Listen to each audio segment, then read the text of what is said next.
Hello बच्चों, चलिए प्रश्न को पढ़ते हैं। दो ध्वनि स्रोत जिनके द्वारा उत्पन्न प्रगामी तरंगें y1 बराबर 4 sin 400 पाई टी तथा y2 बराबर 3 sin 404 पाई टी है, एक व्यक्ति के कान के समीप स्थित है, वह सुनेगा।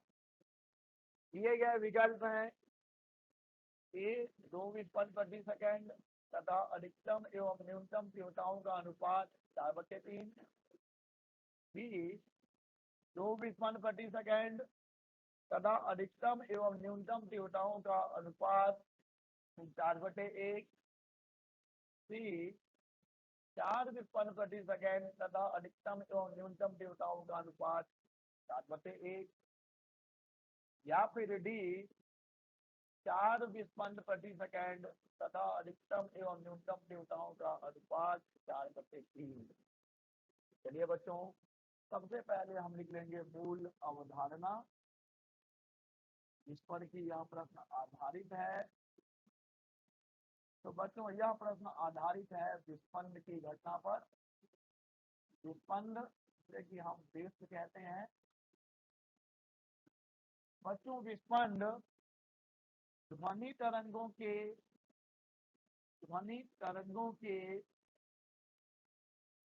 अध्यारोपण पर आधारित एक परिघटना है,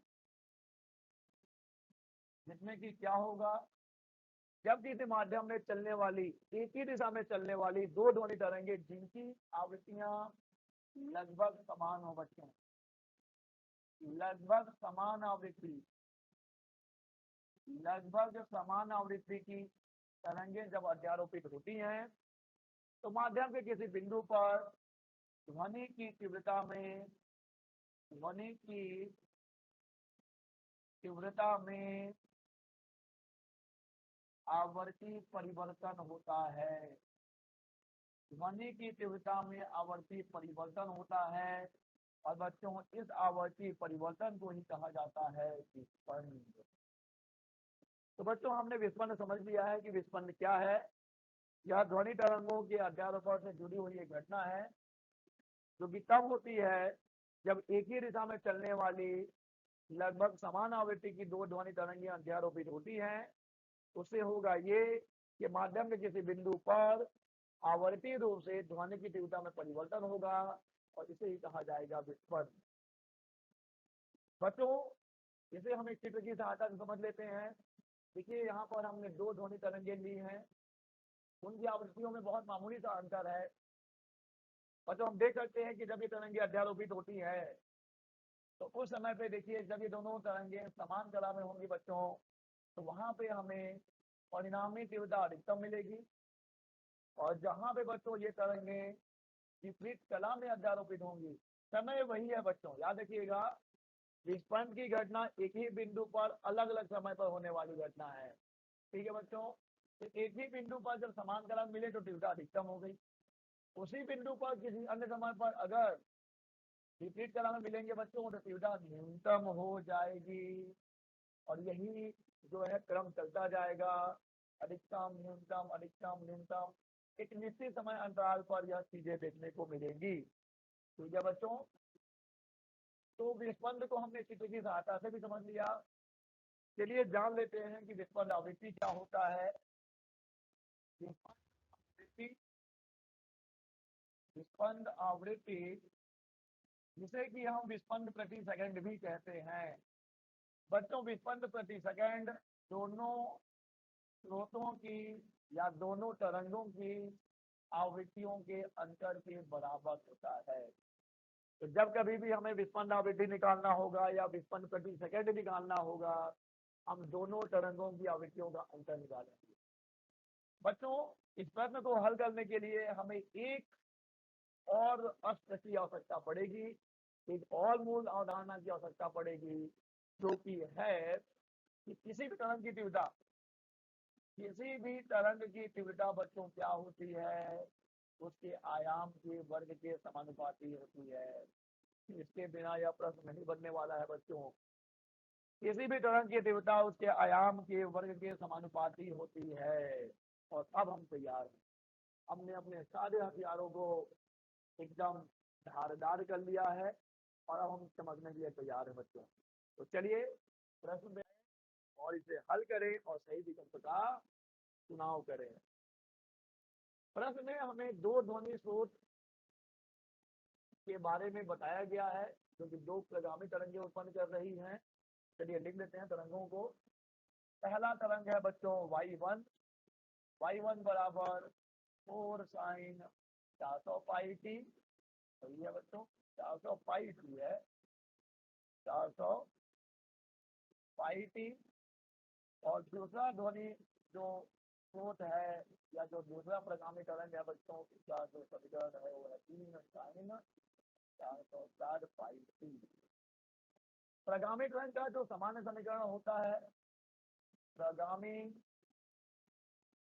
तरंग का जो सामान्य समीकरण है बच्चों होता है y बराबर a साइन ओमेगा टी। यहाँ पे आयाम है, ओमेगा त्रिमुड़ी आवृत्ति है, त्रिमुड़ी आवृत्ति या त्रिमुड़ी वेग कह सकते हैं आप।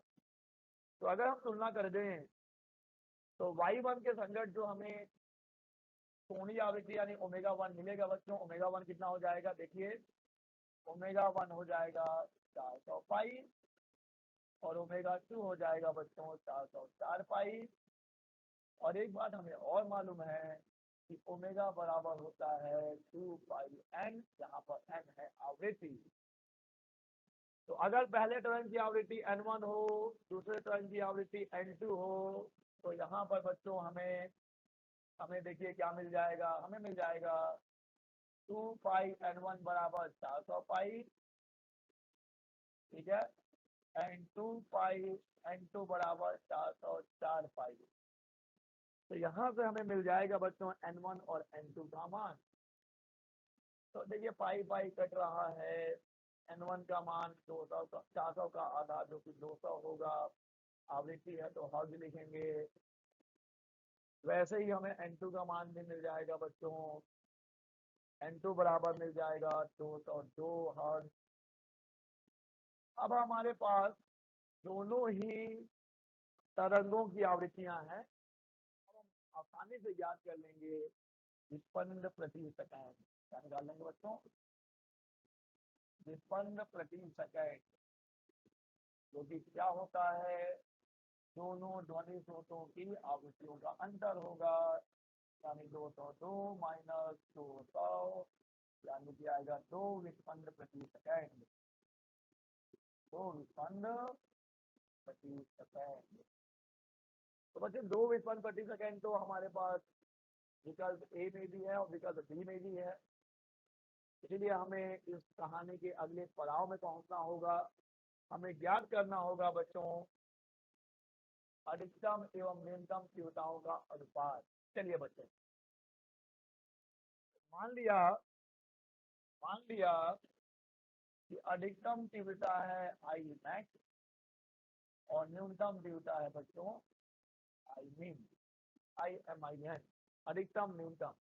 और अभी आपको बताया गया था कि किसके समानुपाती होगा बच्चों, तरंग की तीव्रता आयाम के वर्ग के समानुपाती होती है। तो बच्चों आयाम अधिकतम कब होगा, जब दोनों समान कला में अध्यारोपित होंगे, उस स्थिति में आयाम हो जाएगा a1 प्लस a2। और जब दोनों विपरीत कला में अध्यारोपित होंगे बच्चों, तब आयाम हो जाएगा a1 माइनस a2।